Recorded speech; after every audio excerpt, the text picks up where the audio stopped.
Shalom.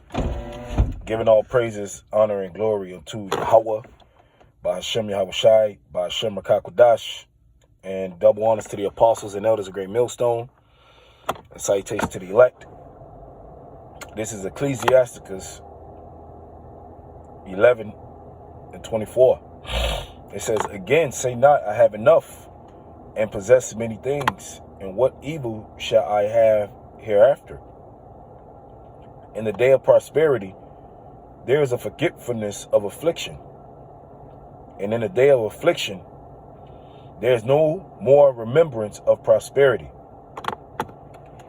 For it is an easy thing unto the Lord in the day of death to reward a man according to his ways."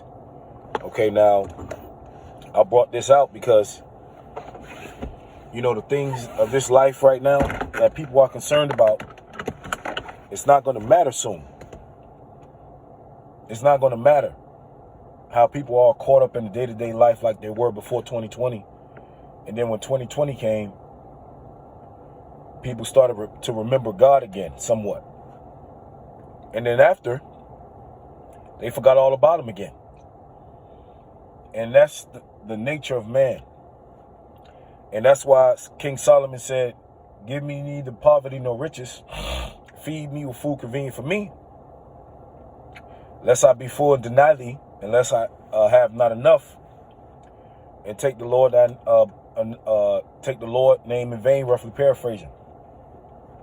Okay, so people are just engulfed in the devices that they have going on.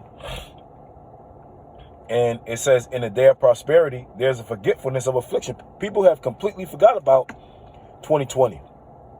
They've put their best foot forward, and they forgot that the Lord can wreck shop again. People started to get spiritual, and the purpose of this video is to basically, just a reminder, because people have what you call short-term memory, and in reality, you're not supposed to have short-term memory, because the Lord always leaves examples of how not to live, and if you live that certain type of way, the punishment thereof. And we don't even have to go back to the flood or Sodom and Gomorrah. All right, people were depressed, anxious, perplexed during 2020. And people don't bring up 2020 no more because they want to leave it in the back of their minds like 2020 didn't exist. And 2020 wasn't even a real plague. Right? It says, in the day of affliction, there is no more remembrance of prosperity. So when this thing goes down, when the prophecies begin to happen, and the destruction, and when the Lord starts to bring pain to the people on the planet Earth because they have sinned against them, they're not going to remember the good life that they had. They're not going to remember that they lived in a mini mansion. They had 5 cars. They made $1 million a year. They had more than they can imagine. They're not going to remember that. And this is why King Solomon summed it up in Ecclesiastes, because he said he looked under the sun and all was vanity. All right, the things that man like to do on the earth, the things that we do, is all vanity. And he summed it up. It says, Ecclesiastes 12:13, "Let us hear the conclusion of the whole matter." What's the whole matter? Of life. "Fear the Most High and keep his commandments, for this is the whole duty of man. For the Most High shall bring every work into judgment, and every secret thing, whether it be good or whether it be evil." Because every secret thing, every little thing that we do, every judgment, it can't be hidden from the Most High. All right, whether it be good or whether it be evil. Because at the end of the day, we have to answer to our Creator for the things that we have done on the planet Earth. It says, Ecclesiastes 12:7. Then shall the dust return to the earth as it was, and the spirit shall return into the Most High who gave it, because our spirits are borrowed.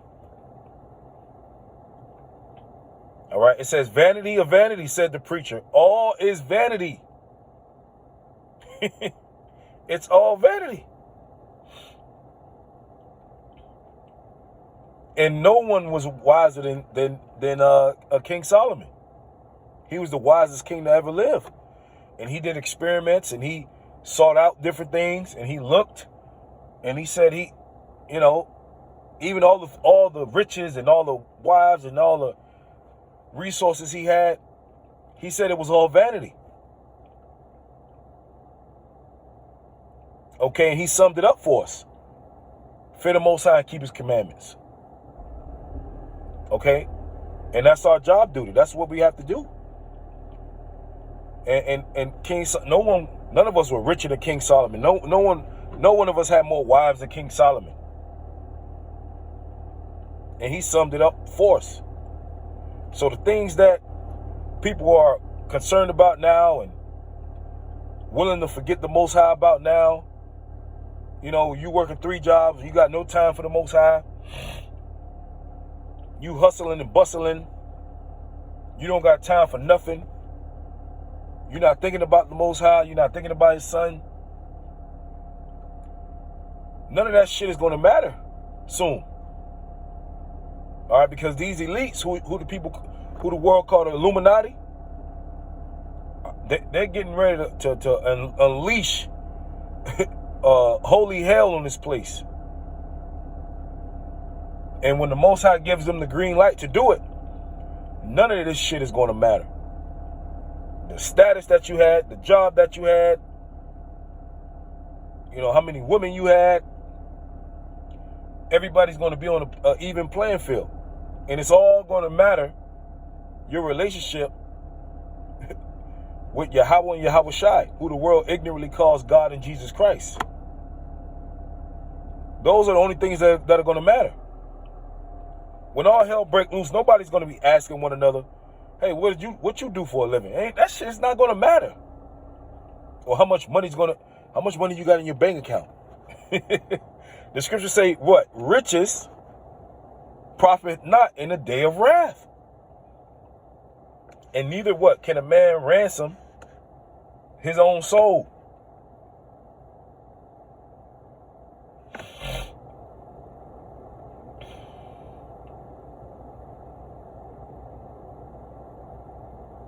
Psalms 49:7.